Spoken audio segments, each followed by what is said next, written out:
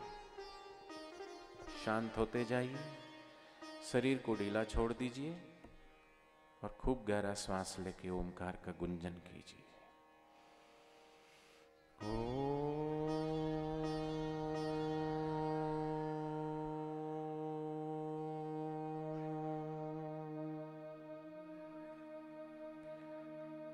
गहरी शांति।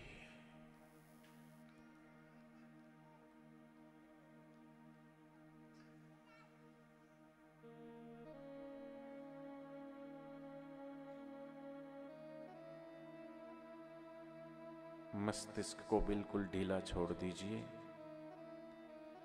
और शांत होते जाइए थोड़ी देर।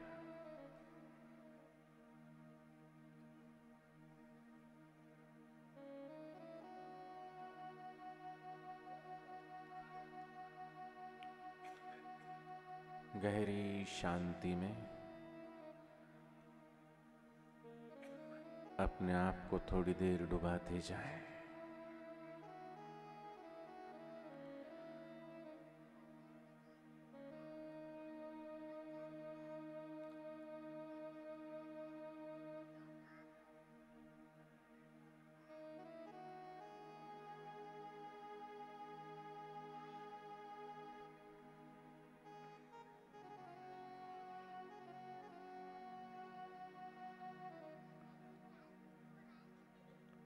गहरी शांति में डूबते जाएं। जो बच्चे शोर कर रहे हैं, सेवादारी थोड़ा सा सेवा कर लें उनको चुप कराने की।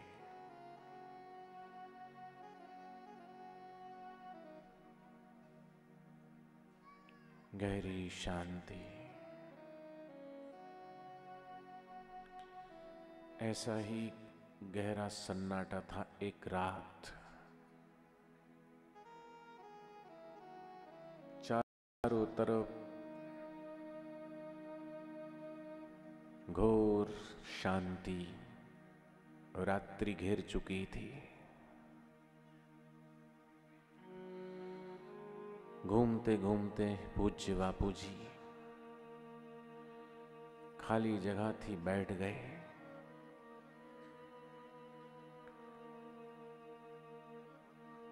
बंद मकान था, बरामदा खाली था। आप भी कहीं एकांत जगह देखो तो थोड़ी देर शांत होकर के बैठ जाया करो।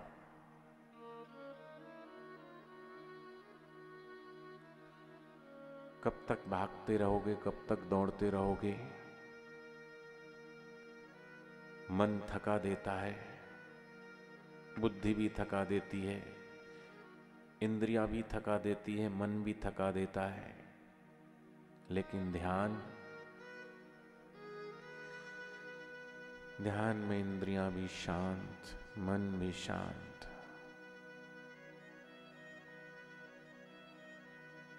बंद मकान, बरामदा खाली, बैठे वहीं समाधि लगा ली। समाधिस्थ होने के लिए चित्त की वृत्तियों का निरोध होना परम आवश्यक है, और वो चित्त की वृत्ति तब निरोध होती है कि हम उसका अभ्यास करें। 1 और 2 दिन में चित्त शांत नहीं होगा और ध्यान नहीं लगेगा, लेकिन इसका मतलब ये भी नहीं कि कभी हम ध्यान लगाए ना, अभ्यास तो करेंगे ना। बापूजी तो बचपन में जब स्कूल में पढ़ते थे तब भी और बच्चे खेलते थे, बापूजी जाके एकांत वृक्ष के नीचे बैठ जाते थे शांत। बापूजी बोलते हैं कि शांत चित्त में उस प्रभु का प्रसाद बरसने लगता है। शांत मन में उस प्रभु की करुणा कृपा गुरुदेव की बरसने लगती है। हम भी थोड़ी देर शांत होते जाएं। बंद मकान, बरामदा खाली, बैठे वहीं समाधि लगा ली। देखा किसी ने सोचा डाकू,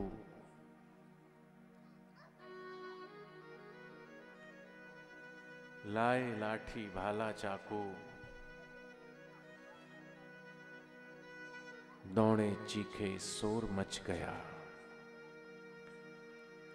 जहां ध्यान कोई करता है वहां शोर करता है तो ध्यान खिंचता है, मन खिंचता है और उसको पाप लगता है जो खींचता है ध्यान को। टूटी समाधि ध्यान खिंच गया। साधक उठे थे विक्रे केशा, राग द्वेष न किंचित लेसा। सरल लोगों ने साधु जाना,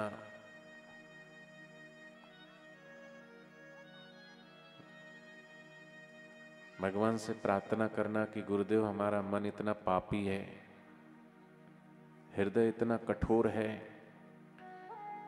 कि जब हम तेरा ध्यान लगाने बैठते हैं तो भी मोबाइल की घंटी बजते रहती है।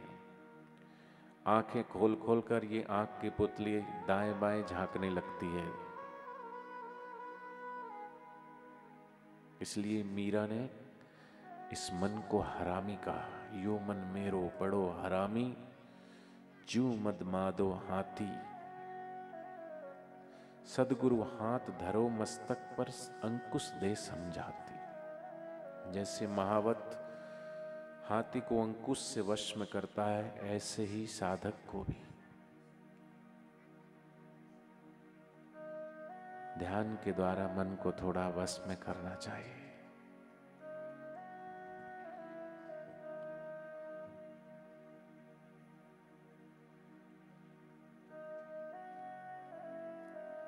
दीद है दो पर दृष्टि एक है, लघु गुरु में वही एक है। अनंत शक्ति वाला अविनाशी, रिद्धि सिद्धि उसकी दासी।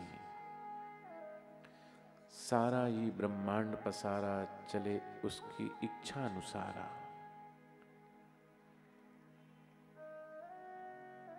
हमको भी हे गुरुदेव वो दृष्टि प्राप्त हो जो दृष्टि आपको प्राप्त हुई। हमारी दृष्टि में द्वैत है, राग और द्वेष का, मेरे और तेरे का, अपने और परायों का।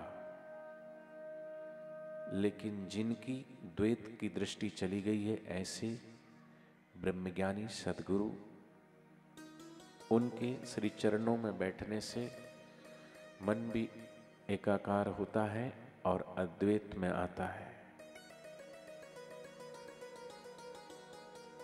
इसलिए उस अद्वैत दृष्टि को प्राप्त करना है,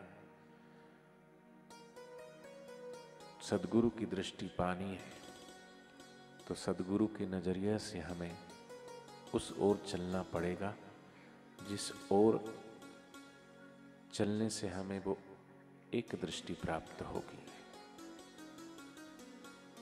और वो है मार्ग ध्यान का, मौन का, इंद्रिय निग्रह का, साक्षी भाव का, आती हुई श्वास और जाती हुई श्वास के बीच में जो अंतराल है उसमें रुकने का, उसमें ठहरने का, उसी से वो दृष्टि हमें प्राप्त होगी जिससे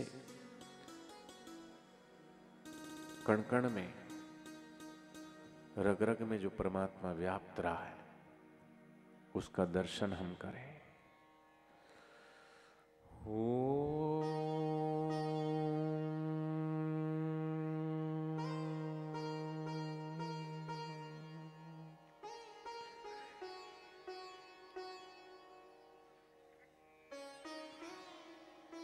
नारायण नारायण नारायण। सभी के हृदय में विराजमान गुरु तत्व को मेरा कोटि कोटि प्रणाम।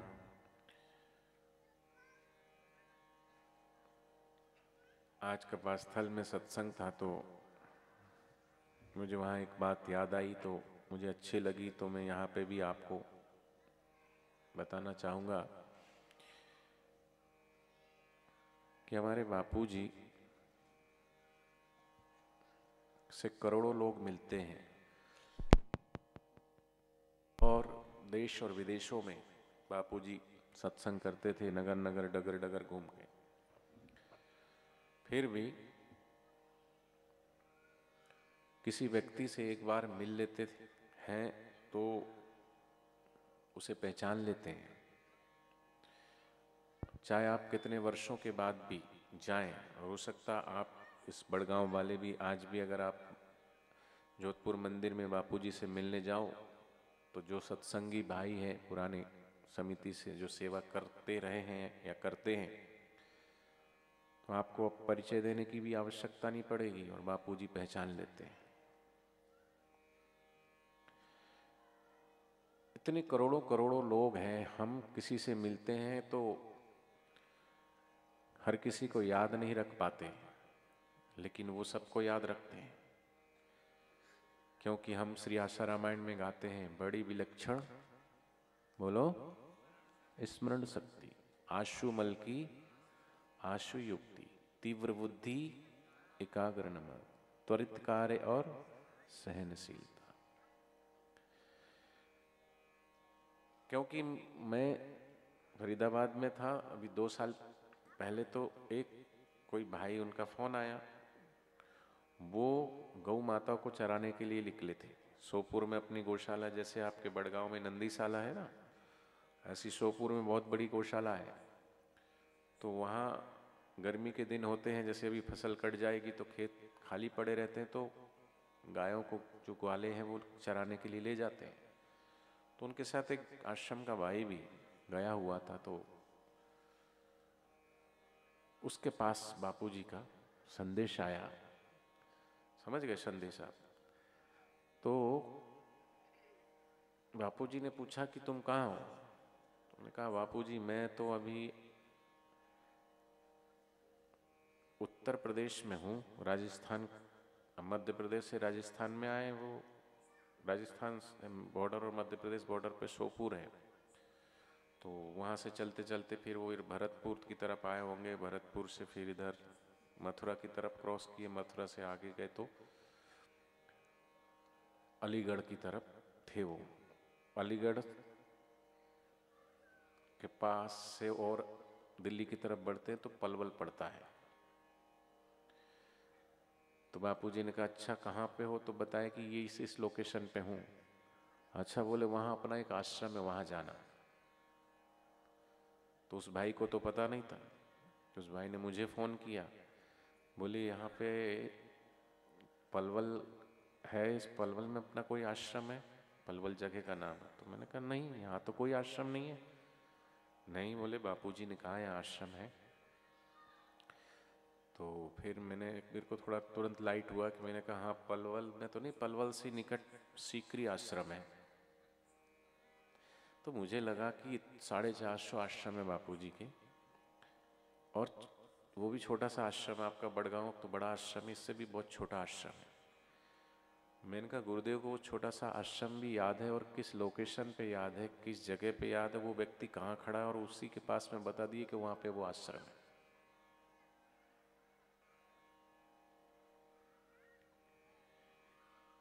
तो मन की जाने सदगुरु।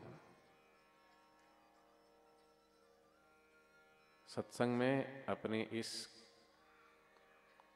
कलियुगी जो डब्बा है ना, इसको थोड़ा बंद करके रखो तो अच्छा है। जयराम जी की ध्यान भजन करते समय सत्संग में मोबाइल बंद रखें तो अच्छा है।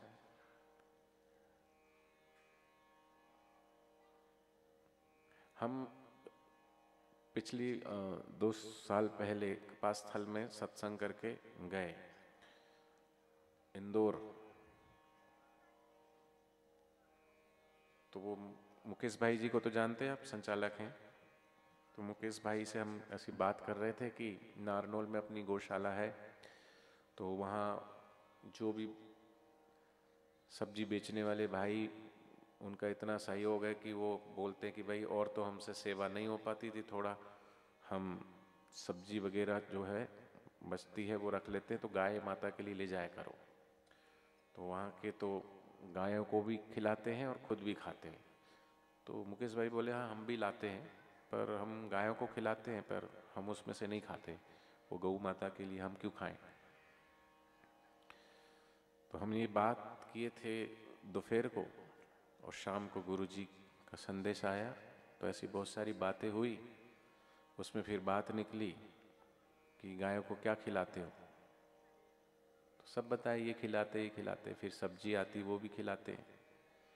तो बापू जी ने बोले अच्छा गाय को तो खिलाते, तुम खाते हो? बोले नहीं बापू हम नहीं खाते। बोले खाया करो। हमने कहा बात हमने दोपहर को की है, वो भी गुरुजी को पता है, यहाँ हम बात कर रहे हैं वो भी पता है। फिर हम कपास स्थल से गए थे वहाँ पे, तो फिर वो बात भी हुई कि कपास स्थल में सत्संग हुआ था, तो प्रसाद क्या बना था, बताया कि खिचड़ी बनी थी, थोड़ा सा या दाल चावल जो भी बना था। बोले मीठा क्यों नहीं बनाया, उनको मीठा खिलाना। फिर वहाँ खजूर भेजा और खजूर बांटे गए।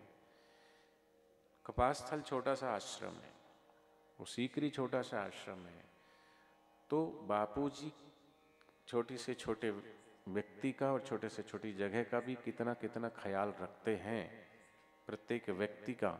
और जो गुरुदेव को दिल से याद करता है, ऐसा नहीं कि टेलीफोन में तो नंबर डायल करना पड़ता है, वहाँ अगर सच में दिल से याद करो तो तार तुरंत जुड़ जाती है, तुरंत कॉल लग जाती है। इसमें तो डायल करने की आवश्यकता होती है। बापूजी के साथ एक छोटा सा बच्चा हमेशा वो उंगली पकड़ के फरीदाबाद का पीले कपड़े पहन के नाचते रहता था, तो आपने देखा होगा सत्संगों में। अब वो बड़ा हो गया, तो वो भी 2 महीने पहले जोधपुर गया था। तो बापूजी ने कहा अच्छा तो बबलू बड़ा हो गया है। तो 2 महीने वो रहा, उसका मन था वहाँ रहने का, लेकिन माता पिता का मोह है। दूसरे का बच्चा साधु बनता तो उसके पैरों में पड़ते, और जब अपना बच्चा साधुताई की तरफ चलता तो बोले मोह ममता जागती है। फिर नहीं नहीं हमारा तो एक ही बेटा है, हम तो कैसे, ये वो सब रो धो के ले आए हैं। बलात ले गए, रोते आए। सिनेमा उन्हें कभी ना भाई, बलात ले गए। तो जिसको गुरु का प्रेम मिलता है ना, इसलिए गाया ना कि तुम्हारे प्यार ने गुरुवर हमको, बोलो, तुमसे जोड़ा है। तुम्हारे प्यार के आगे गुरुवर जगत का प्यार थोड़ा है और छोटा है और छोड़ा है। क्योंकि गुरु का जो प्रेम है ना, वो निश्चल प्रेम है, आनंद को देने वाला है। व्यक्ति सब भूल जाता है, जन्म देने वाली माता को भूल जाता है, पिता को भूल जाता है, क्योंकि गुरु माता पिता से भी बढ़कर है।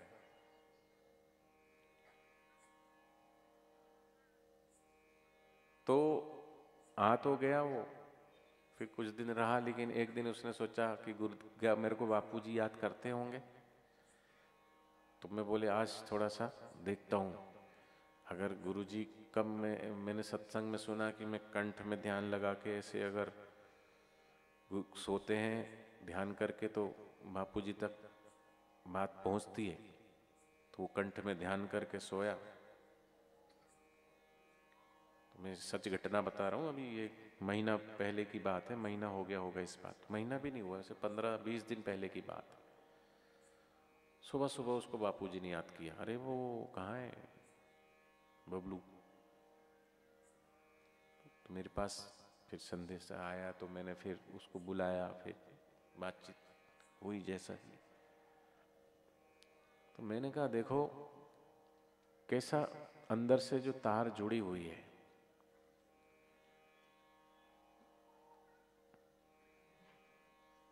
और ऐसा नहीं कि उसकी जुड़ी है, हम सब प्रत्येक शिष्य की अगर सच्चे दिल से गुरु को याद करें तो तार वहां जुड़ जाती है। फिर उससे बातचीत हुई और अभी फिर उसको गुरुजी ने वहां बुला लिया समर्पित होने के लिए। एक ही बेटा था, फिर भी चला गया, अच्छी जगह गया। तो वो तो अभी 18 का होने वाला है, और उसने ईश्वर के रास्ते पे, वो तो बचपन से उसके ऊपर गुरुदेव की ब्रह्मज्ञानी महापुरुषों की दृष्टि पड़ी, उस पे पड़ी। ऐसा नहीं कि आप सब पे भी तो पड़ी है, नहीं पड़ी है, लेकिन फिर भी हो गए होंगे 50 के, हो गए होंगे 55 के, लेकिन बोले चलो भाई अब छोड़ो, इतना समय दे दिया संसार को, अब थोड़ा सा परमात्मा के लिए अपने आप को, समाज और सेवा समाज की करें और साधना खुद के लिए उन्नत करने के लिए चलो ऐसी वातावरण में चलें। लेकिन वही है, अभी तो थोड़ा सा ये बाकी है, अभी तो थोड़ा सा वो बाकी है, अभी तो इतना सा और बाकी है, अभी तो उतना सा और बाकी है। और ये बाकी बाकी में एक दिन मृत्यु आ जाती है और जो बाकी बाकी कर रहे थे वो सब बाकी के यहीं छूट जाते हैं और तुम ठन ठन पाल होके रीते की रीते खाली चले जाते हो। पड़ा रहेगा माल खजाना, छोड़ त्रियासुत जाना है, कर सत्संग अभी से प्यारे, नहीं तो फिर पछताना है। कितना समय देंगे इस संसार को, हर युग में देते आए, लेकिन विडंबना यही है कि वही सच्चा लगता है।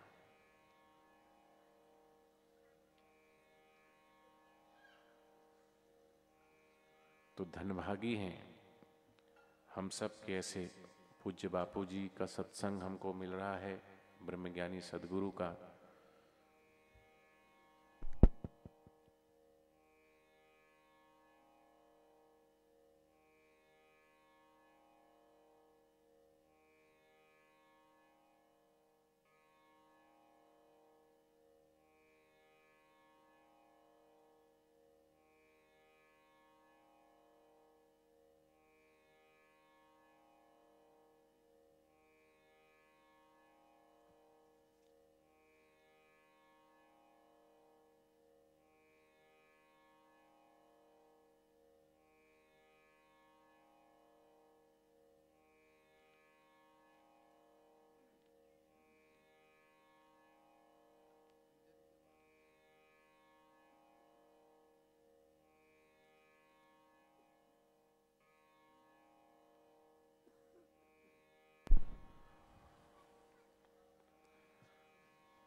तो इस मातृ पितृ पूजन दिवस के निमित्त आज यहाँ कार्यक्रम रखा गया है। ये तो हमारे बड़गांव के बहुत सारे जो साधक, पुराने साधक हैं, इसलिए मैंने ये थोड़ी सी बात बताई। लेकिन मातृ पितृ पूजन दिवस जो है पूरे देश भर में, पत्रकार पूछते हैं कि 14 तारीख को ही आपने क्यों चुना, बापूजी ने 14 फरवरी को ही मातृ पितृ पूजन दिवस क्यों चुना, और दिन क्यों नहीं चुना? तो व्यक्ति जिस चौराहे से राह भटकेगा, जहाँ से भटकेगा पता तो वो सही वहीं से पूछेगा ना, जहाँ उसको लगेगा कि यहाँ से मैं गलत आ गया हूँ, या जहाँ गंदगी होगी वहीं से सफाई होगी। तो ऐसे ही जो संस्कार भारतीय संस्कृति के हैं, उस संस्कार पे जो एक कुसंस्कार जो विदेशी कल्चर का पड़ रहा है हमारे बच्चों पर, उस कुप्रथा को अगर हम कितना भी रोकना चाहें तो कहते हैं कि इधर देखना मना है, बोलेंगे तो बार बार उधर ही देखेंगे, ये स्वभाव है जीव का। इसलिए बापूजी ने कहा कि प्रेम दिवस मनाओ, मना नहीं है, लेकिन प्रेम, वास्तविक प्रेम दिवस मनाओ। वो प्रेम दिवस जो वास्तव में शुद्ध हो। एक होता है वासनायुक्त प्रेम, संसारिक प्रेम, पति पत्नी का प्रेम, लवर लबरी का प्रेम बापूजी बोलते हैं। उस प्रेम में प्रेम तो है ही नहीं सिवाय वासना के। जब अभी मातृ पितृ पूजन दिवस अभी हम मनाएंगे थोड़ी देर में ही, और जब हम माता पिता बच्चे गले लगते हैं तो भीतर क्या दिव्य भाव प्रकट होगा वो आप खुद अनुभव करना। क्या लड़का लड़की जब मिलते तो ऐसे दिव्य भाव प्रकट होते हैं क्या भीतर? नहीं होते, क्योंकि उसमें वासना है। तो संसारिक प्रेम जो है वो वासना से युक्त है, वासना से भरा हुआ है, शुद्ध प्रेम नहीं है। तो ठीक है, संसार चलाने के लिए, संसार की उत्पत्ति के लिए वो वासना युक्त है, वासना है उसमें। जैसे 24 कैरेट का सोना होता है ना, उससे गहने नहीं बन सकते, उसमें मिलावट करनी पड़ती है। तो मिलावट वाला प्रेम है दुनिया का। दुनिया को दिल दे दे करके देखा लेकिन झूठा प्यार मिला, स्वार्थ घटते ही प्यार घटा, दिखलावे का व्यवहार मिला। सगे संबंधी स्वार्थ के, स्वार्थ का संसार, निस्वार्थ केवल सदगुरु, उस संग कीजिए प्यार। तो फिर दूसरा प्रेम है भावजन्य प्रेम, वो क्रियाजन्य प्रेम है कि लड़का लड़की पति पत्नी मिलते हैं, क्रिया होती है, वासना भड़कती है, वो एक बोलते हैं कि वासना। और उससे ऊंचा फिर भावजन्य प्रेम। तो ये माता और पिता जब गले लगेंगे और मिलेंगे, बच्चे और माता पिता, तो जो भाव प्रकट होगा तो वो अपने बच्चे के गले लगेंगे तो ही होगा, दूसरे के बच्चों में इतनी फील नहीं आएगा जयराम जी की, क्योंकि उनमें वो मोह है, इसलिए अपने हैं इसलिए। तो ये मोहजन्य प्रेम है। प्रेम तो है, भाव है, थोड़ा मोह है, क्रिया से भाव थोड़ा ऊंचा है, लेकिन उससे भी ऊंचा एक है स्पिरिचुअल प्रेम। तो पूज्य बापू जी इन माता पिता के सबके भीतर तो वो है परमात्मा ही। अब परमात्मा को हमने देखा नहीं, लेकिन बापूजी का ये जो प्रयोग है कि माता पिता की गहराई में जो परमात्मा छुपा हुआ, उस परमात्मा को कैसे फील किया जाए, उस परमात्मा को कैसे प्रकट किया जाए। तो कहा बापूजी ने कि मातृ देवो भवा, पितृ देवो भवा, आचार्य देवो भवा, कि माता के अंदर, क्योंकि चाहे गरुड़ पुराण हो, अग्नि पुराण हो, तैत्तरीय उपनिषद हो, सभी में माता पिता की या गुरु की महिमा गाई गई है। माता को ब्रह्मा का स्वरूप कहा गया है और पिता को विष्णु, पालक है वो, विष्णु स्वरूप कहा गया, और गुरु को शिव तुल्य कहा गया है, कल्याणकारी। तो जो धरती पर माता पिता और गुरु का पूजन कर लेता है, उसे किसी भी तीर्थ में जाने की आवश्यकता नहीं। हाँ, जाए, कोई मना भी नहीं है, लेकिन घर में ही जो तीर्थ हैं उनको छोड़ करके अगर बाह्य तीर्थ में भटकते हैं तो उनका कल्याण नहीं होता। तो पूज्य बापू जी ने ये जो मातृ पितृ पूजन दिवस के माध्यम से उस ईश्वर की तरफ का जो प्रेम प्रकट करने का जो एक फार्मूला जो बापू जी ने दिया है इस समाज को, और प्रतिवर्ष ये मातृ पितृ पूजन दिवस इतना विस्तृत होते जा रहा है, चाहे वो हिंदू हो, सिख हो, ईसाई हो, मुस्लिम हो, पारसी हो, बौद्ध हो, जैन हो, देश के किसी भी कोने में, विदेश में कहीं भी लोग रहते हो, इसको मनाना शुरू कर दिए हैं। सभी को अच्छा लगता है। मदरसों में मातृ पितृ पूजन दिवस हो मन रहा है, चर्चों में, और भी कहाँ कहाँ। तो हमको ये सुअवसर प्राप्त हो रहा है सेवा का कि पूरे अभी झाबुआ से लेकर के पूरा इंदौर और छिंदवाड़ा तक कई दिन तक ये मातृ पितृ पूजन दिवस चलेगा। तो मुझे बताया गया है कि यहाँ पे कुछ अधिकारी और कुछ जिज्ञासु बस आज यहाँ पधारे हैं मातृ पितृ पूजन के लिए। तो पहले मातृ पितृ पूजन कर लें, तो तैयारी रखना, फिर हम करते हैं मातृ पितृ पूजन दिवस।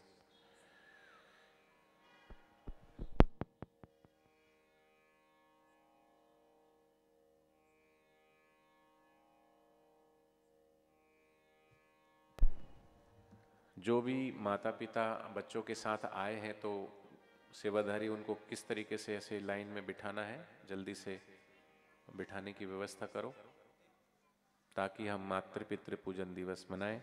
यहाँ अभी छोटा सा भजन चलेगा, उतनी देर में आप अपने जितने भी सेवादारी है फटाफट माता पिता को अपने अपने स्थान पर जिस तरीके से बिठाते हैं जोड़े से, माता पिता और उनके बच्चे अपने अपने पालकों के पास सभी बच्चे बैठ जाए, माता पिता इकट्ठे हो जाए जिनके साथ में आए, और बच्चे उनके पास पहुंच जाए। जैसे हम हमेशा बैठते हैं, दूरी बनाकर बैठ जाएं।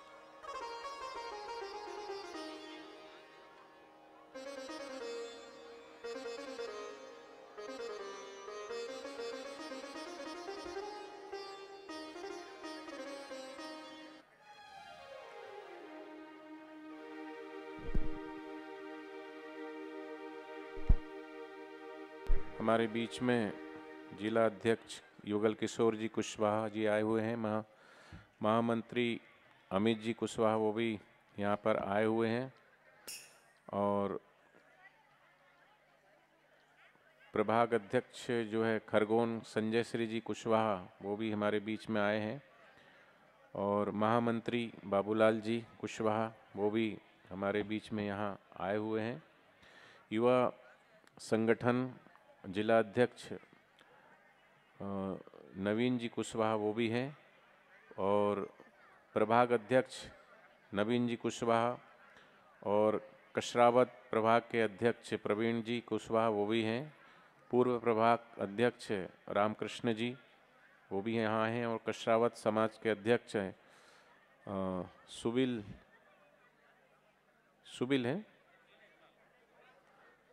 जी कुशवाहा, और पूरण जी, जगदीश जी, सुरेश जी, शिवशंकर जी कुशवाहा और रामचंद्र जी कुशवाहा, बहुत सारे लोग यहाँ पर आए हैं। सभी का हार्दिक अभिनंदन है इस मातृ पितृ पूजन दिवस में। आओ हम अपने अपने माता पिता का सच्चे दिल से पूजन अर्चन वंदन करें।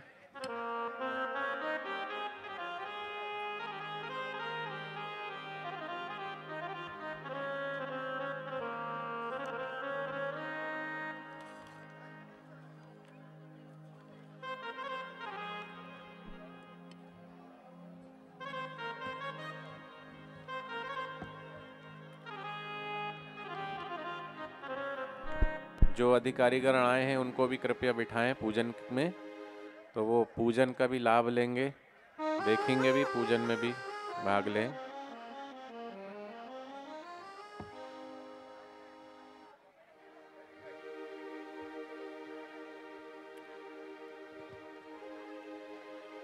जो बैठ जाएं उन तक थाली पहुंचा देना पूजन सामग्री। आओ सब मिल करके अपने अपने माता पिता को याद करके सच्चे दिल से और उनके चरणों में हम वंदन करें। तैयारी रखना सेवादारी भाई, इस भजन के बाद पूजन शुरू करेंगे।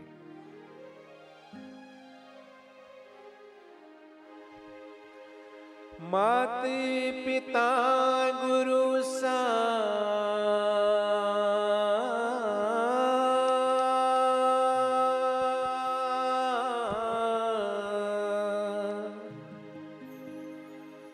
हो,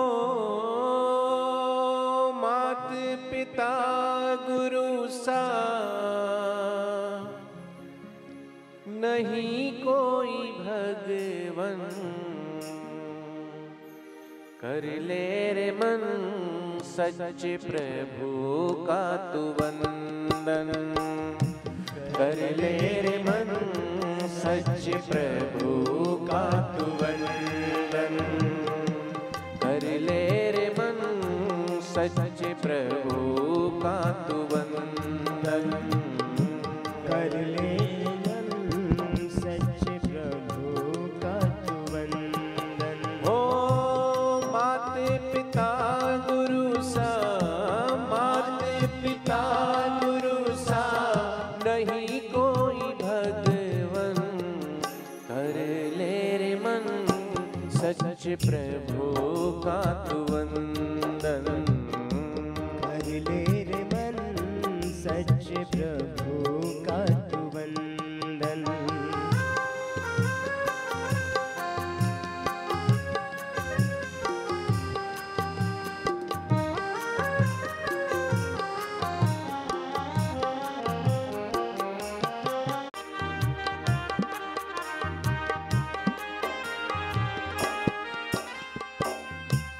उंगली पकड़ के तुझे चलना सिखाया, अच्छे कर्मों में ढलना सिखाया।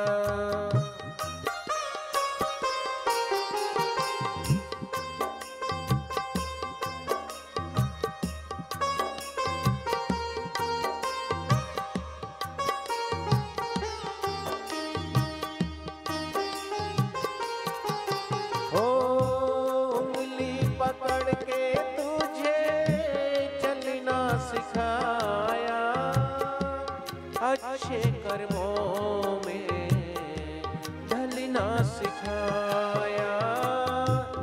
तुझ पे लुटाया जिसने, तुझ पे लुटाया जिसने अपना ये तन मन, कर ले रे मन सच्चे प्रभु का तू वंदन। कर ले रे मन सच्चे प्रभु का तू वंदन। ओ मात पिता गुरु सा, मात पिता गुरु सा नहीं कोई भगवन, कर ले रे मन सच्चे प्रभु का तू वंदन। कर ले रे मन सच्चे प्रभु का तू वंदन।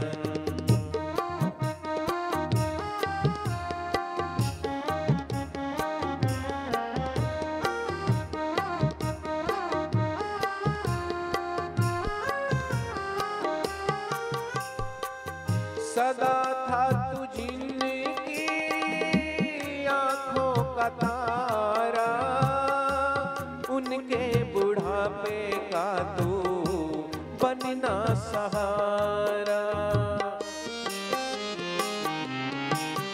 ओ सदा था तू जिनकी आंखों का तारा, उनके बुढ़ापे का तू बनना सहारा।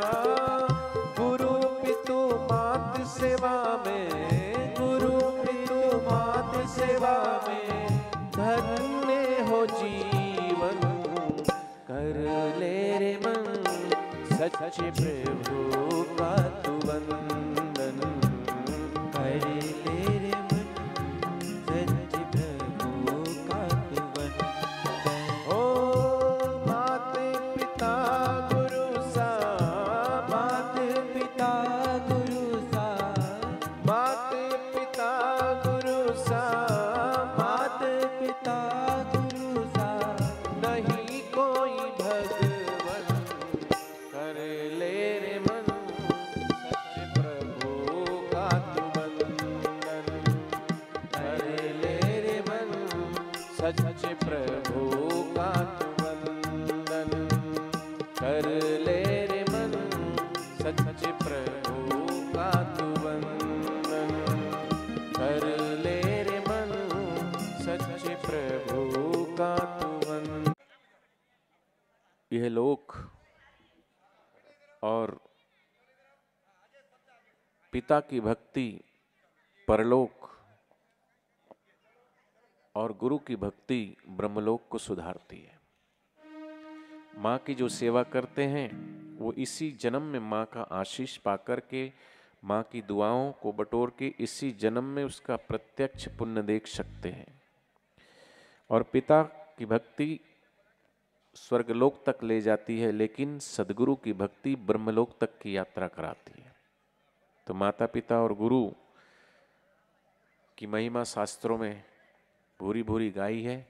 तो अब सावधान होकर के बैठिए, कमर सीधी कीजिए, दोनों हाथ जोड़िए और भगवान गणपति को याद कीजिए, जिन्होंने प्रथम पूजन अपने माता पिता का करके और 7 प्रदक्षिणा माता पिता की करके सारे परिक्रमा की, सारी जो पृथ्वी है उसकी परिक्रमा करने का पुण्य प्राप्त किया।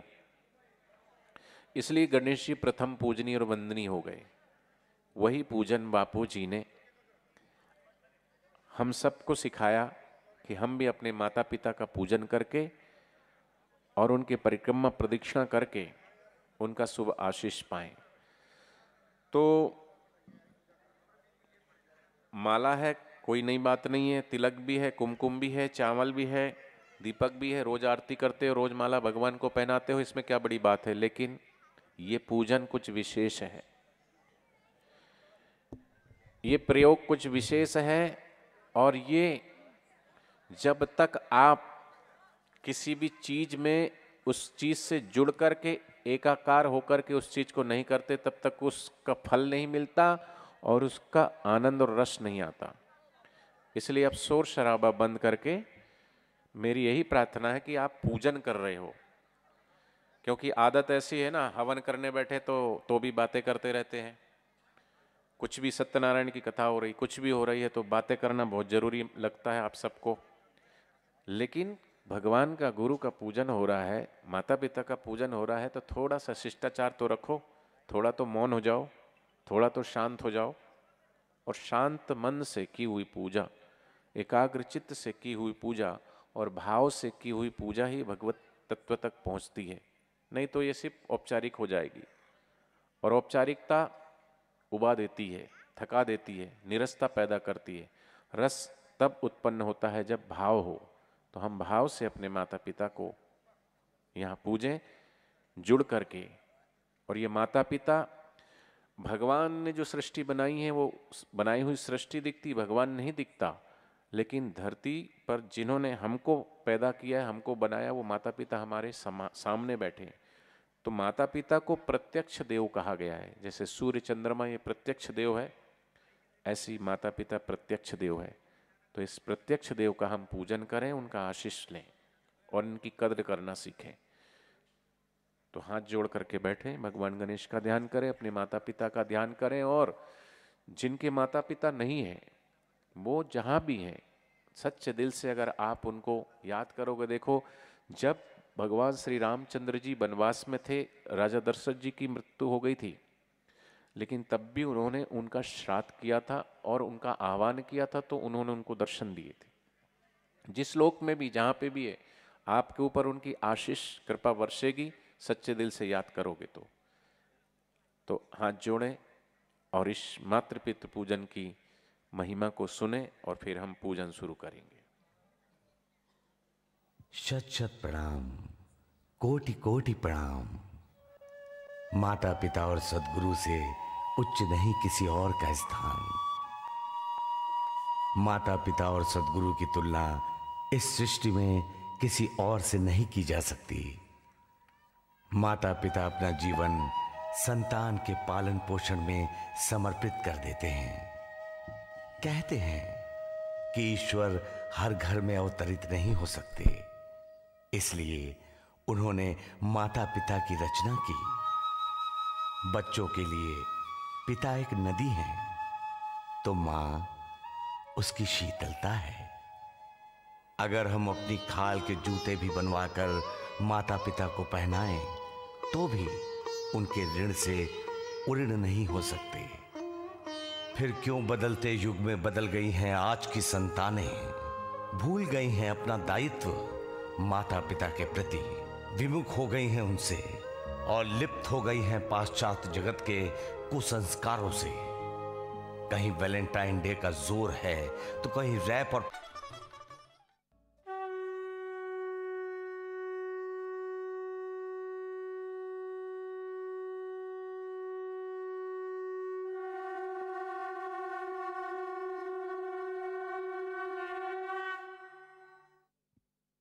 माता पिता को स्वच्छ तथा ऊंचे आसन पर बिठाएं।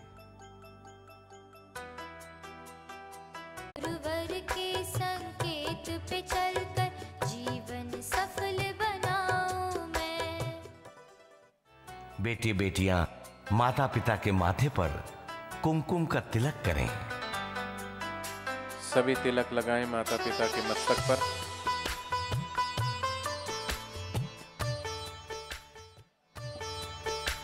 माता पिता के सिर पर पुष्प एवं अक्षत चढ़ाएं।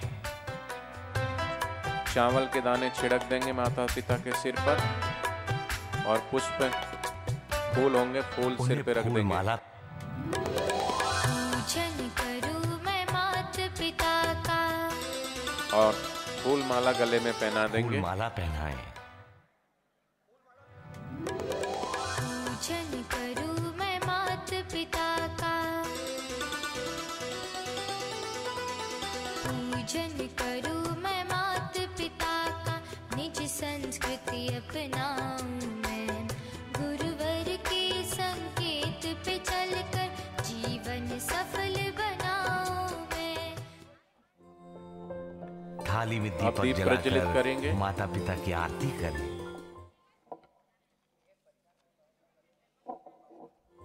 दीप ज्योति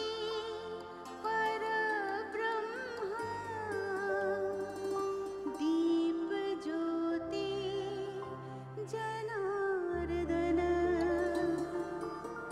दीपो हरतु मे पापं साज्य दीपं नमोस्तुते।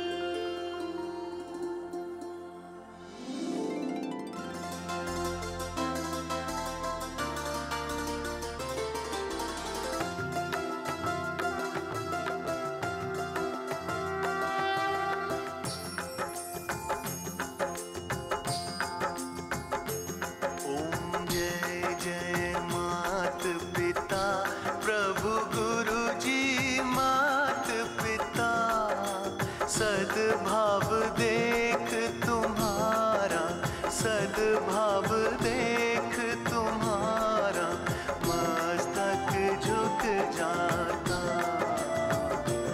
ओम जय जय मात पिता। ओम जय जय मात पिता प्रभु गुरु जी मात पिता। सद्भाव देख तुम्हारा, सद्भाव देख तुम्हारा मस्तक झुक जाता। ओम जय जय मात पिता। कितने कष्ट उठाए हमको जन्म दिया, मैया पाला बड़ा किया। सुख देती दुख सहती, सुख देती दुख सहती पालनहारी माँ। ओम जय जय मात पिता। अनुशासित कर आपने उम्मत हमें किया, पिता आपने जो है दिया। कैसे ऋण मैं चुकाऊं, कैसे ऋण मैं चुकाऊं, कुछ न समझ आता। ओम जय जय मात पिता। सर्व तीर्थमयी माता, सर्वदेव में पिता। ओम सर्वदेव में पिता। जो कोई इनको पूजे, जो कोई इनको पूजे, पूजित हो जाता। ओम जय जय मात पिता। मात पिता की पूजा गणेश जी ने भी की, श्री गणेश जी ने भी की। सर्वप्रथम गणपति को, सर्वप्रथम गणपति को ही पूजा जाता। ओम जय जय मात पिता। बलिहारी सद्गुरु की मार्ग दिखा दिया, सच्चा मार्ग दिखा दिया। मात पितृ पूजन कर, मात पितृ पूजन कर, जग जय जय गाता। ओम जय जय मात पिता। मात पिता प्रभु गुरु की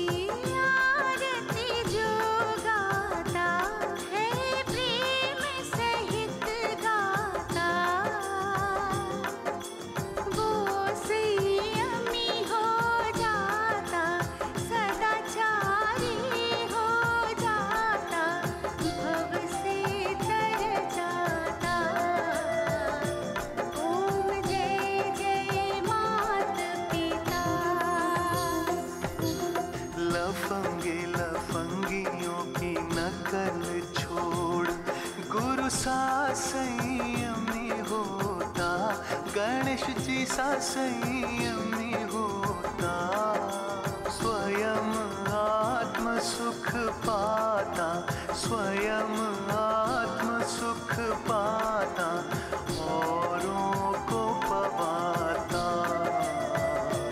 ओम जय जय मात पिता,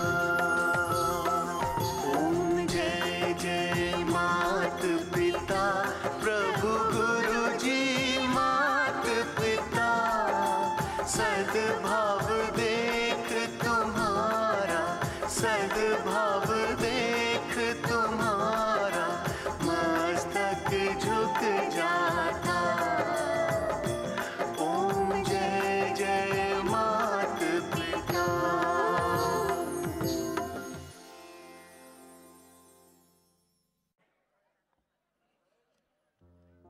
यानि कानि च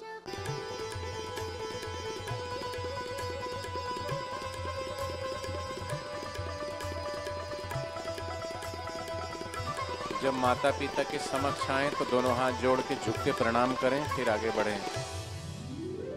शीश झुकाऊं, फेर लगाऊं, शीश झुकाऊं, फेर लगाऊं, आपका आशीष पाऊं मैं, तन मन अर्पित जीवन मेरा, तन मन अर्पित जीवन मेरा, चरणों में ही लगाऊं मैं। कर्ज है मुझ पर माता पिता का, कैसे उसे चुकाऊं मैं।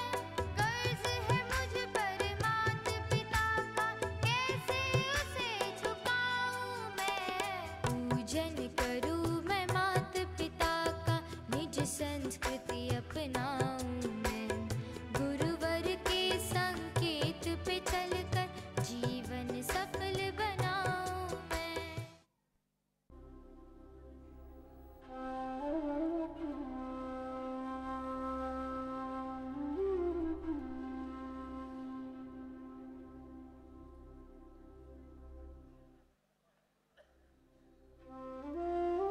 पूज्य बापूजी का परम कल्याणकारी संदेश है कि अब बच्चे थोड़ी देर मौन बैठे। माता पिता अपने बच्चों को स्नेहपूर्वक देखें और मन ही मन उनके प्रति आत्म कृपा बरसाएं। इस समय बच्चे आदर से, सद्भाव से माता पिता को निहारें।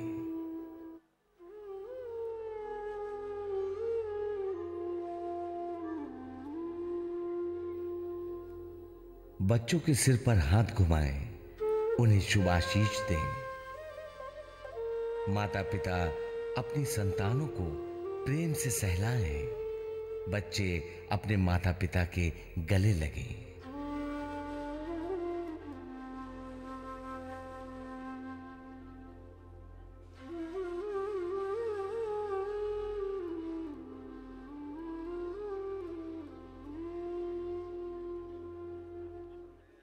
थोड़ा पास में निकट बैठ जाएं, हो सके तो गोदी में सिर रखें और थोड़ी देर भाव से, प्रेम से माता पिता बच्चों के सिर पर हाथ रख के उन्हें सहलाते जाएं और माता पिता की गोदी में सिर रख के बच्चे ऐसी भावना करें कि मैं भाग्यशाली हूं, सौभाग्यशाली हूं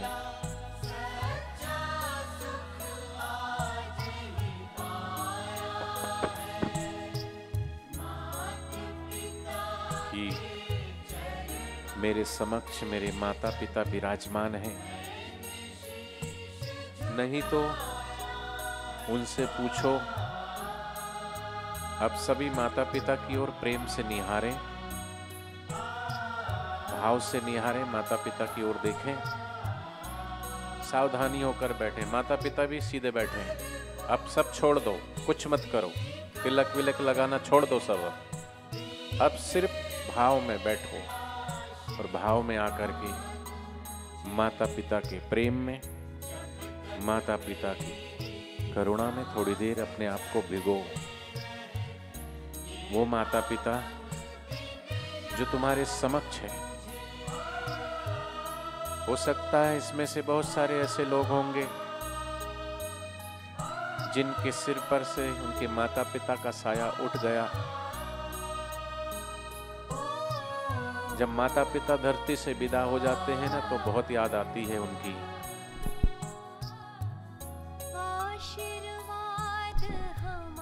लेकिन जब होते हैं तो हम उनकी कदर नहीं कर पाते,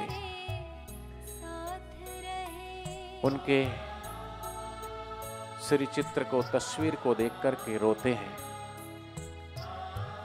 इसलिए आज इस ममता भरी माँ और पिता के समक्ष बैठ कर के एहसास कर लेना कि जो माँ और पिता अपनी संतान के लिए पूरा जीवन खपा देते हैं,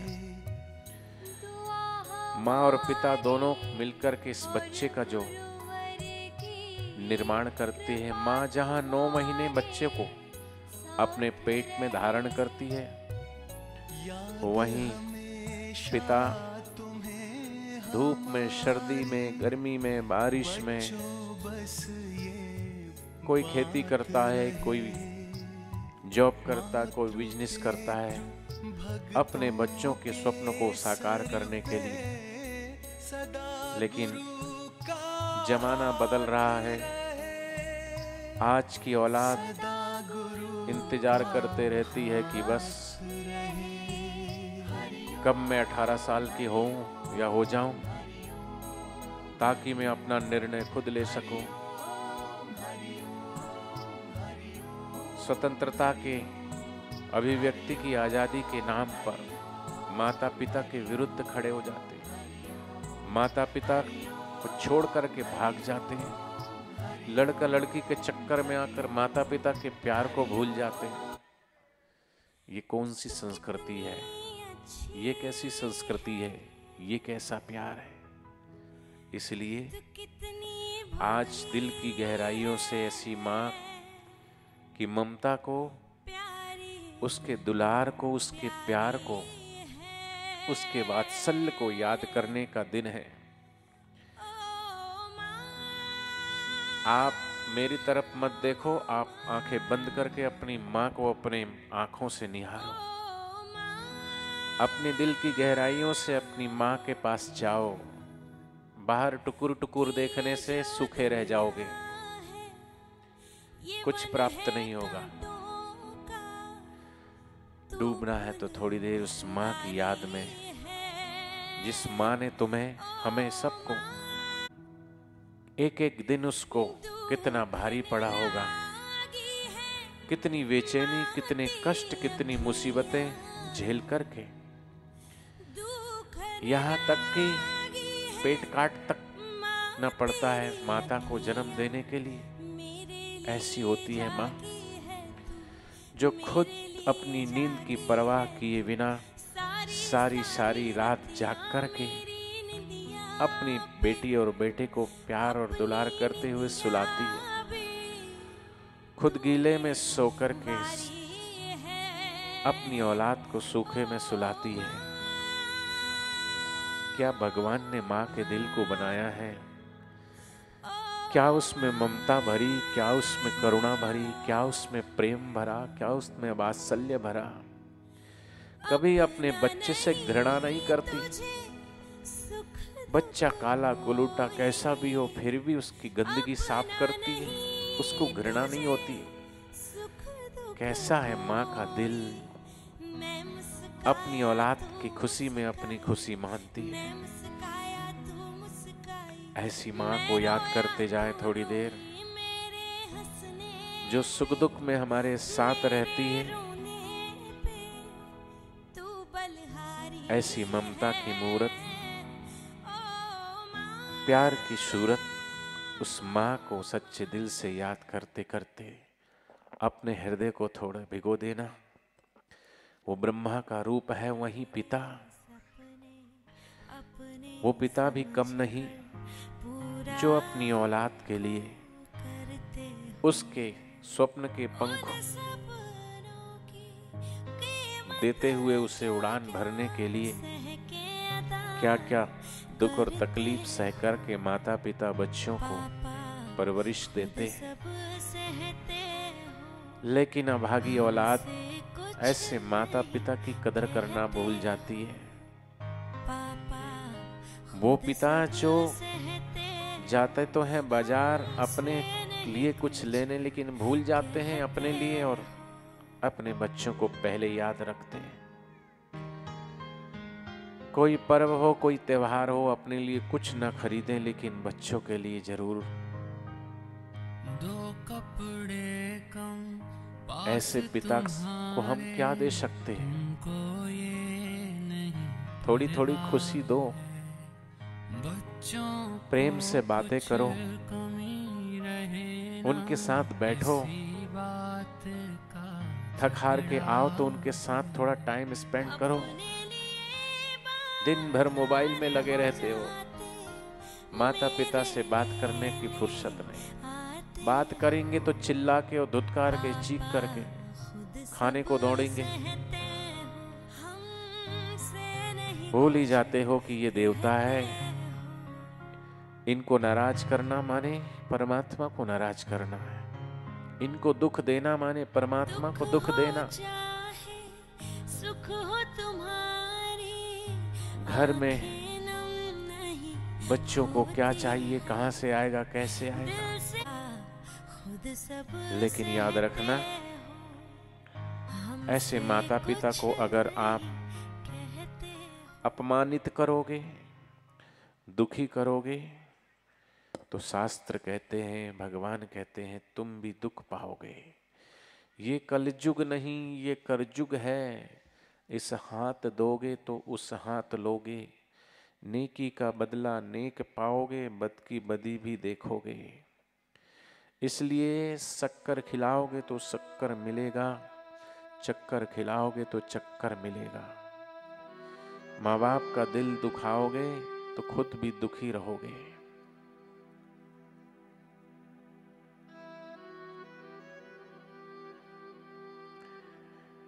मैं एक दिन बैठा था अपने आश्रम में फरीदाबाद में, तभी मैंने देखा कि एक 70-75 साल के वयोवृद्ध हाथ में गत्ते का कार्टून और उसमें कुछ 2-4 जोड़ी कपड़े और नंगे पैर लड़खड़ाते हुए कदमों से आश्रम में आए। कहने लगे कि ये आश्रम है। मैंने कहा आश्रम है? बोले वृद्धाश्रम है। मैंने कहा नहीं, ये वृद्धाश्रम नहीं है, ये बापूजी का आश्रम है। बोले मैंने सोचा ये वृद्धाश्रम है। तो मैंने कहा कि तुम वृद्धाश्रम क्यों आए हो और तुम्हें क्यों जाना है वृद्धाश्रम? कहने लगे कि मेरी औलाद ने मुझे निकाल दिया घर से। मैंने कहा आपका घर नहीं है? कह रहे 3 मंजिला मकान है मेरा, नीचे 4 दुकानें हैं, मेरी जॉब थी, पेंशन भी आती है, बैंक में बैलेंस भी है, ब्याज भी आता है, लेकिन फिर भी मेरी औलाद ने मुझे धक्के मार के निकाल दी। मुझे मारते हैं, मुझ पर हाथ उठाते हैं, मेरी बहू मुझे खाना खाने को नहीं देती है। कई बार उन्होंने मुझे मारा तो मैं उनकी खुशी के लिए घर छोड़ के वृद्धाश्रम में चला गया था। 3 महीने वहां में रहा और 3 महीने के बाद मुझे रह रह के अपने नाती पोतों की याद आती थी, बेटी बेटी की बहुओं की याद आती थी। जो बूढ़े बुजुर्ग हैं उनको इस बात का एहसास है, जो जवानी में मजबूर है अभी, उनको इस बात का एहसास नहीं हो सकता कि जैसे जब नवजात शिशु होता है उसे माता पिता की आवश्यकता होती है, ऐसे वृद्धावस्था में भी उसे सहारे की आवश्यकता होती है। एक समय जब हम कुछ विचार नहीं कर सकते, चल नहीं सकते, बोल नहीं सकते, कलयुग की। मैंने कहा कि क्यों मारते, क्यों तुम वृद्धाश्रम में गए? बोले 3 महीने में वृद्धाश्रम में रहा, उसके बाद मुझे रह रह के याद आ रही थी, तो मैंने कहा 3 महीने में वृद्धाश्रम में रहा हूं, अब चलो, उनका हृदय परिवर्तित हो गया होगा, मैं जाके देखता हूं, क्या पता मैं जाऊंगा तो मुझे देख करके उनको खुशी मिलेगी, वो मुझे देख करके खुश होंगे, नाती पोते मुझे देखेंगे तो दौड़ के आके मेरे गले लगेंगे। लेकिन वो मेरी कोरी कल्पना थी। मैं गया तो सही, लेकिन फिर मुझे धुतकारा गया, फिर मुझे घर से निकाला गया। अब हालत यह है कि वृद्धाश्रम का नियम था कि एक बार उस वृद्ध आश्रम से बिना बताए कोई जाएगा तो दोबारा उसे रखेंगे नहीं, घर में जा सकता नहीं, वृद्धाश्रम में मुझे कोई रखता नहीं, मैं कहां जाऊं? आप कल्पना कीजिए कि ऐसे वृद्धावस्था में माता पिता को सहारे की आवश्यकता होती है या उन्हें दर दर की ठोकरें खाने के लिए छोड़ा जाता है। ये दुर्भाग्य इस देश में जो वृद्धाश्रम खुल रहे हैं, ये पाश्चात्य देश का कल्चर है, क्योंकि वहाँ मदर्स डे और फादर्स डे मनाए जाते हैं, जहाँ उनकी औलाद उनसे मिलने के लिए वृद्धावस्था में वृद्धाश्रम में जाती है, ओल्ड एज होम में जाकर के मिलते हैं, वो मदर्स डे मनाते हैं जाके, फादर्स डे मनाते हैं जाके। हमें मदर्स डे और फादर्स डे यहाँ मनाने की आवश्यकता नहीं है। हमारी तो दिन की शुरुआत ही प्रातःकाल उठ के रघुनाथा मात पिता गुरु नावई माथा से शुरू होती है। यहाँ तो माता पिता के आशीर्वाद से ही। मैंने उस काका को बिठाया, पानी मंगाया, पानी पिलाया, उसे भोजन कराया और मैंने कहा कि तुम कहाँ रहते हो? उसने कहा मैं अमुक जगह पे रहता हूँ। बेटे का नंबर है? तो कांपते हुए हाथ से जेब में से डायरी निकाली, उसमें उसके बेटे का नंबर था तो मैंने फोन मिलाया, फोन नहीं मिला, उसने उठाया नहीं तो उसकी बेटी को मिलाया। मैंने सोचा बेटे तो होते ही बड़े कठोर हृदय के, बेटी शायद थोड़ा सा समझे बाप के दुख दर्द को, बेटी को मिलाया। बेटी चाहती तो थी मदद करना, लेकिन शादी हो गई, ससुराल में है। दामाद ने थोड़ा बोल दिया कि तुमको पचड़े में पड़ने की जरूरत नहीं है। वो चाह कर भी बेचारी कुछ नहीं कर सकती। फिर मैंने उसके भाई को लाइन पे लिया और मैंने कहा कि तुमको शर्म आनी चाहिए। तुम्हारे इस 75 साल के बूढ़े माँ बाप को, जिसने तुमको मेडिकल स्टोर की दुकान खोल के दी, दूसरे लड़के को फास्ट फूड की दुकान खोल के दी, इतना बड़ा मकान बना के दिया, बैंक बैलेंस दिया, 4-4 दुकानें दी, तुम्हारी शादी करी, पैसे खर्च किए, बुढ़ापे में पति का सहारा होता, पत्नी पहले चल बसी, अकेला बूढ़ा बाप दर दर की ठोकरें खाता है। तुम्हें शर्म आनी चाहिए। आए, फिर उन्होंने माफी मांगी और अपने पिता को घर ले गए। लेकिन ये एक कहानी नहीं है, ऐसा इस देश में बहुतों के साथ हो रहा है। तो आइए ऐसा ना हो, इसलिए माँ की ममता को हम पहचानें और इस धरती पर के देवताओं को हम रिझाएं, इनका आशीष लें। धरती पर देवों को पूजा है, भगवान को लाख मनाया है, तब तेरी सूरत पाई है, संसार में तुझको बुलाया है। इन पावन लोगों के दिल को पत्थर बनकर मत तोड़ना, हर बात को तुम भूलो मगर माँ बाप को मत भूलना। इंसाना कोई दूजा है, इस बात को मत भूलना।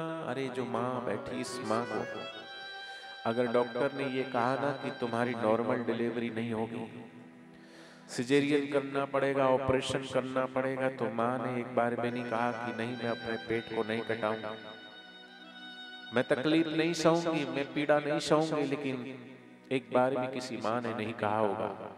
तुम्हारे जन्म के लिए माँ ने अपना पेट भी कटवाया, उस प्रसव पीड़ा को भी सहा, दर्द को सहा, कष्ट को सहा, और तुम्हारे जन्मते ही माँ सारी पीड़ा और सारे कष्ट और सारे दुख और सारे दर्द को भूल जाती है। कैसा हृदय है इस माँ का। और इस माँ को उस समय इतनी पीड़ा नहीं हुई होगी, और नहीं होती है जब वही औलाद जब बड़ी हो जाती है और बात बात पे जब माँ की बात काटते हैं ना, पिता की बात काटते हैं ना, तब माँ को और पिता को बहुत पीड़ा होती है। इसलिए इनकी बात काटो नहीं, बल्कि सुनो, समझो। पिता को शिव संहारक कहा गया है। जैसे हमारे 3 देव है, ऐसे पिता कई बार वज्र की तरह कठोर होता अपनी औलाद के लिए। गुरु कई बार अपने शिष्य के ऊपर कठोरता करते हैं, लेकिन उनकी कठोरता में जो हित की भावना छुपी है, कल्याण की, वो औलाद समझ नहीं सकती। अपने ही पेट को काटा है और तेरी काया सजाई है, अपना हरि को खिलाया तुझे और तेरी भूख मिटाई है। यही फर्क होता है कि जब बच्चा मुंह में दांत आते हैं तो माँ भोजन की थाली लेकर के खिलाने के लिए तैयार होती। तुम इधर मुंह करते हो तब भी, इधर मुंह करते तब भी तुमको प्यार से हाथ में थाली ले लेके खिलाती है। लेकिन वही बूढ़े माँ बाप जब वृद्ध हो जाते हैं तो वो तरसते रहते हैं, कब भोजन बनेगा, भूख लगी है। क्या तुमने कभी इस तरीके से अपने बूढ़े माँ बाप को भोजन कराया? क्या कभी बूढ़े माँ बाप को सोने से पहले जाकर के उनके पैर दबाए कि तुम थक गए होंगे? हमारे बापूजी करते थे, बहुत रात तक पैर दबाते, भरे कंठ पे तू आशीष पाते। क्या आशीष पाते थे कि पुत्र तुम्हारा जगत में सदा रहेगा नाम, लोगों के तुमसे सदा पूरन होंगे काम। इस माँ की ममता को पहचाने, पिता के इस दुलार को पहचाने, अपनी संस्कृति को पहचाने, अपनी सभ्यता को पहचाने। इंटरनेट और मोबाइल के चक्कर में तुम अपने माता पिता की अवहेलना मत करना।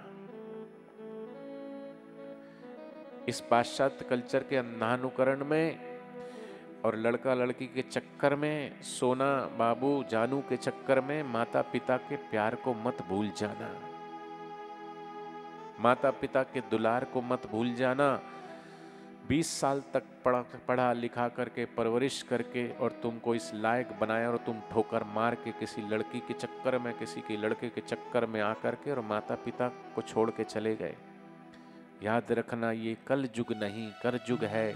इस हाथ दे उस हाथ ले, नेकी का बदला नेक है, बद की बदी देख लेना। शक्कर खिलाओगे शक्कर मिलेगा, टक्कर खिलाओगे टक्कर मिलेगा। जो डालोगे चक्कर में तो खुद भी चक्कर खाओगे। इसलिए गुरुदेव कहते हैं, इसे दुनिया मत समझना, ये सागर की मझधार है। तुम औरों का बेड़ा पार करो तो तुम्हारा भी बेड़ा पार है। तो ऐसे माता पिता जो कि धरती पर के देव हैं, जब माता पिता नहीं होंगे, उनकी तस्वीर लटकी रही होगी दीवार पर, फिर देखते रहोगे, तब बहुत देर हो जाएगी। इसलिए जीते जी माता और पिता की कद्र करना सीखो। यही गुरुदेव सिखाना चाहते हैं, यही गुरुदेव समझाना चाहते हैं, और यही वास्तव में जो प्रेम है सच्चा, उस प्रेम को बापूजी भीतर से प्रकट करना चाहते हैं।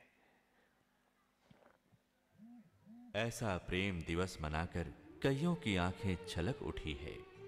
माँ का दिल अपने बच्चे के लिए भाव से भर गया है। पिता भी गदगद हो रहे हैं।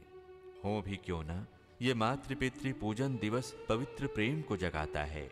आइए इस मातृ-पितृ पूजन दिवस के प्रणेता पूज्य बापू जी के अमृत वचन हम सुने। सब मिलेगा लेकिन माँ बाप नहीं मिलेंगे।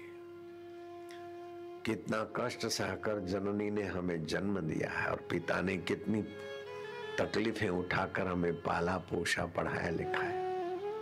अब उनसे मुंह मोड़कर युवक युवती आई लव यू करके एक दूसरे को भूलते हैं, एक दूसरे को काम की नजर से देखें तो जीवनी शक्ति का ह्रास होता है। दिल दिमाग कमजोर हो जाएगा, संतान कमजोर आएगी।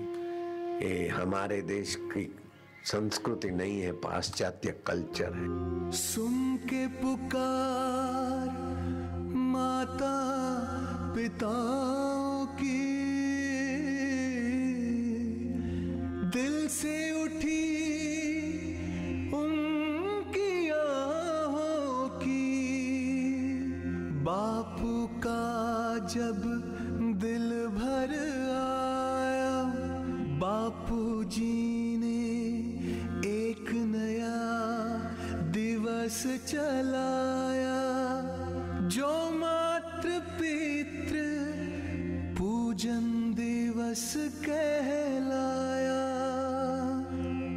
पूजन दिवस कहलाया।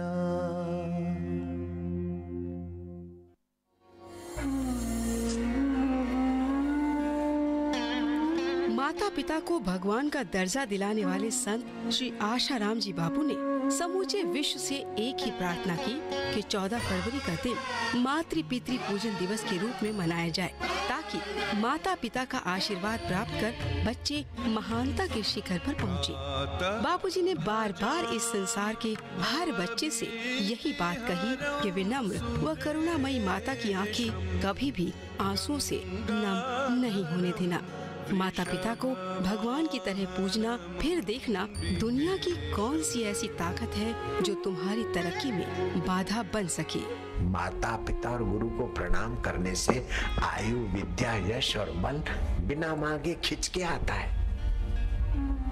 माँ कितना दुख देकर गर्भ में धारण किया है। तुम्हारी लातें सही, तुम्हारे पेशाब किए हुए कपड़ों पर वो लेटी और तुम्हें सूखों पे सुलाया। उनकी आंख भिजाना पाप है। तुमको सूखे पे सुलाया और वो तुम्हारे पेशाब की हुई गीले कपड़ों पर सोई माँ। है बालक है युवक, ऐसा आचरण नहीं करना कि वो कृपामयी आंख गीली हो जाए तेरे आचरण से। खबरदार रहना। पाश्चात्य संस्कृति का अंधा अनुकरण मत करना। भूले भले बीजू बधू माँ बाप ने भूलशो नहीं। अगणित छे उपकार एना ए कदी विसरशो नहीं। संतान थी सेवा चाहो, संतान छो सेवा करो। जेवू करो तेवू भरो, ते भावना भूलशो नहीं। धन खर्चता मळशे बधू, माता पिता मळशे नहीं। वो पुनितमयी मंगलमयी आंख को कभी तुम्हारे व्यवहार से भीगी हुई मत देखना। अभागे मत बनना। तुम्हारे कारण माँ बाप के आंखों में आंसू आ जाए, ऐसा दुखद व्यवहार मत करना। बेटे बेटियां, उनके चरणों में नतमस्तक होकर आप महान आत्मा बन सकते हैं। जैसे गणपति जी बन गए, लीलाशाह बापू जी बन गए और लोग बन गए।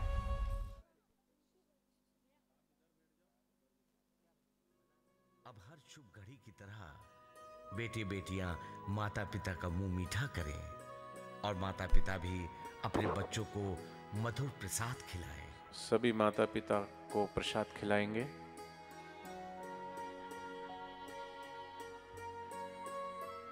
और माता पिता भी बच्चों को प्रसाद खिला देंगे।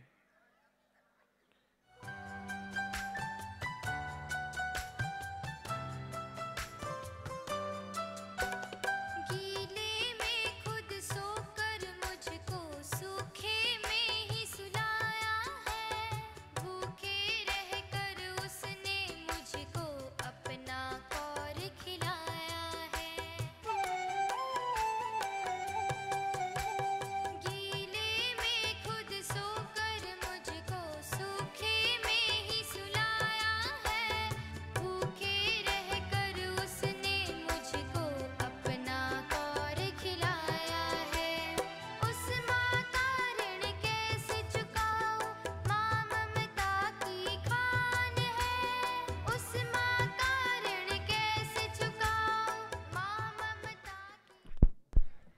अब एक बार खड़े होके सभी फिर से एक बार गले लगेंगे। खड़े हो जाएं अपनी अपनी जगह पे।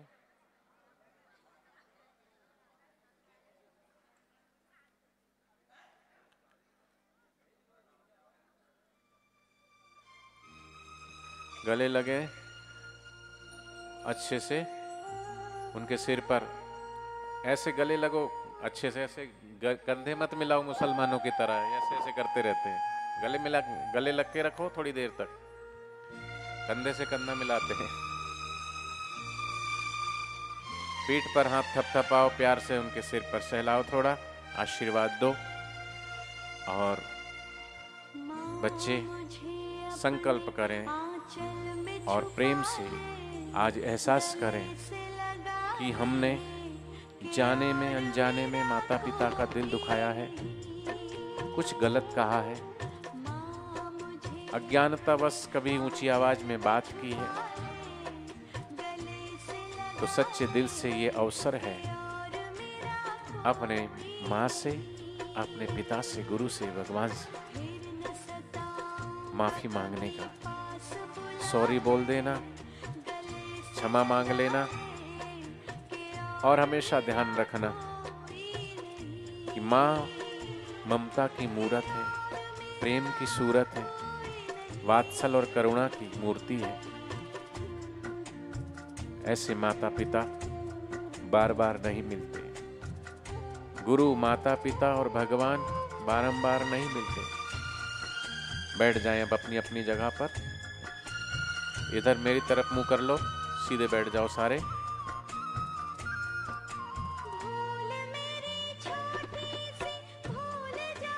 बैठ जाएं अब।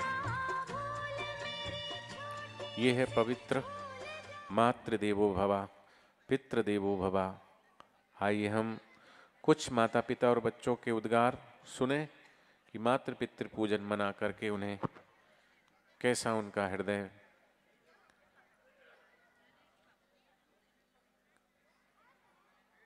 भर आया है। और लगता है कि बस ये जीवन बापूजी को ही सौंप देना चाहिए। पिछले 3-4 दिन से हम लोग खरगोन के जो साधक भाई बहन हैं प्रतिदिन किसी न किसी कॉलोनी में मातृ पितृ पूजन कर रहे हैं और हमको इतना अच्छा रिस्पांस मिल रहा है कि थोड़ी सी तैयारी में ही मतलब पूरी कॉलोनी में के लोग आते हैं। बापू ने कितने अच्छे वीडियो बना के दिए हैं, ऑडियो बना के दिए हैं। कुछ नहीं करना होता है, बस बिछा दी और लगा दिया स्पीकर में अपना। बापूजी का वीडियो बना हुआ है, बढ़िया उससे पूजन होता है और भाव बनता है और बहुत आनंद आता है। इच्छा होती है कि बस ऐसे प्रोग्राम हमेशा होते रहे और देश की जो संस्कृति हमारी जो भी खतरे में है वो फिर से जागृत हो। हर हमारा जो परिवार है वो परिवार में सनातन संस्कृति के जो संस्कार है वो फिर से जीवित हो, जागृत हो और हमारा देश फिर से महान बने, विश्व गुरु बने। इन्हीं आशाओं के साथ में बापूजी के चरणों में कोटि कोटि प्रणाम।